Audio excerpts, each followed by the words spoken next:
Governor تھے، اس لیے آپ کو یہ بھی سوچنا تھا۔ تو آپ نے مولا حسین کو بلایا۔ مولا حسین جب تشریف لائے تو مولا حسین کے ساتھ میں اور بھی کافی لوگ تھے۔ مولا حسین نے کہا کہ آپ باہر کھڑے رہنا، میں اندر جاتا ہوں، اگر جیسے ہی میری آواز بلند ہو تو آپ سب لوگ آ جائیں۔ مولا حسین اندر داخل ہوئے تو اس وقت میں ولید بن عقبہ نے جب یہ کہا کہ امیر معاویہ کا انتقال ہو گیا ہے اور یزید تخت نشین ہو گیا ہے اور آپ جو ہے یزید کی بیعت کر لیں، تو مولا حسین نے فرمایا کہ میں چھپ کے بیعت کرنے والا نہیں، میں چھپ کے بیعت کرنے والا نہیں ہوں۔ اگر تمہیں بیعت یزید کے بارے میں اگر لینی ہے تو اور بھی تو میرے سامنے، اور بھی تو میرے ساتھ ہیں، باہر آؤ، باہر آؤ۔ مولا حسین نے اس بات کا انکار کر دیا۔ جیسے ہی مولا حسین پلٹنے لگے تو ایک شخص تھا جس کا نام تھا مروان، جس شخص کا نام تھا مروان، اور میرے نبی نے یہ بھی فرمایا تھا کہ گرگت کا بیٹا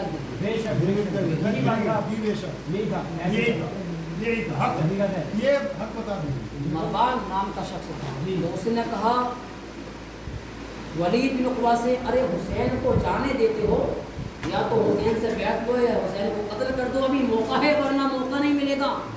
تو مولا حسین نے فرمایا ابھی تجھے ہماری طاقت کا اندازہ نہیں ہے، ابھی تو ہمیں جانتا نہیں ہے، ارے ہم کون ہیں؟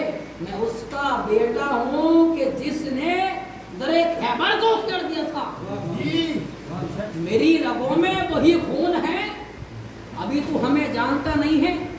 مولا حسین باہر آئے، لیکن پھر یزید نے خط بھیجا۔ اسی طریقے سے جب یزید نے تیسری مرتبہ پھر خط بھیجا اس کے پاس میں جو وہاں کا گورنر تھا ولید بن عقبہ، تو انہیں مجبور ہونا پڑا، انہوں نے مولا حسین کو بلایا، مولا حسین سے عرض کی کہ حسین میں بھی آپ کا دیوانہ ہوں، میں بھی آپ کا چاہنے والا ہوں، لیکن یزید جب مجھے تنگ کرے گا تو میں یہ نہیں چاہتا کہ میں آپ کو تنگ کروں یا میں آپ سے کچھ کہوں۔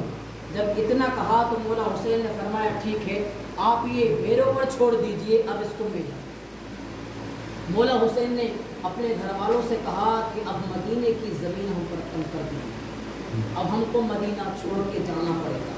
اب مولا حسین میں آپ کو جلدی بتا رہا ہوں کیونکہ مولا حسین جس وقت میں جانے کی تیاری کر رہے تھے تو میرے سرکار کے روزے پر مولا حسین نے حاضر کی۔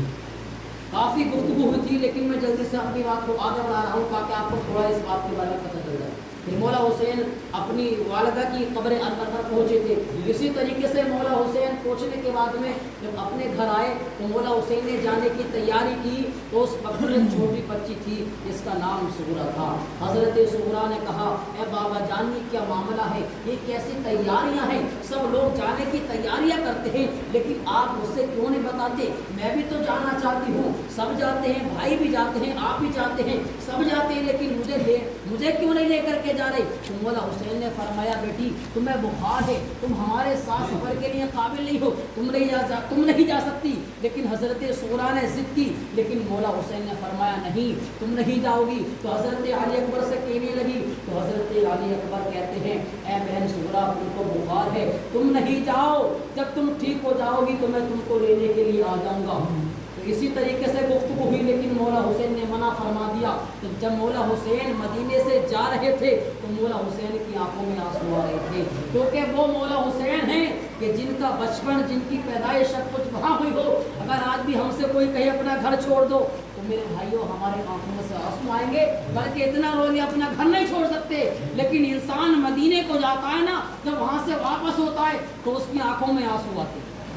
لیکن مولا حسین کا تو سب کچھ اس مدینے میں گزرا۔ اب مولا حسین وہاں سے چلے، جب مولا حسین چلے تو مولا حسین کہاں ہے؟ مکے میں آئے۔ جب مولا حسین مکے میں آئے، مولا حسین مکے میں آتے ہیں تو اب کیا ہوتا ہے کہ ادھر سے کوفہ سے خط آتے ہیں، مولا حسین کے پاس میں کافی خط آتے ہیں۔ تو اس خط میں یہ بھی لکھا تھا حسین کہ ہم تمہارے چاہنے والے ہیں، تمہارے ماننے والے ہیں، اگر تم کوفے میں نہیں آئے اور ہم نے یزید کے ہاتھ پر بیعت کر لی تو ہم روز محشر والے دن آپ کی نانا جان کے سامنے دامن پکڑ لیں گے۔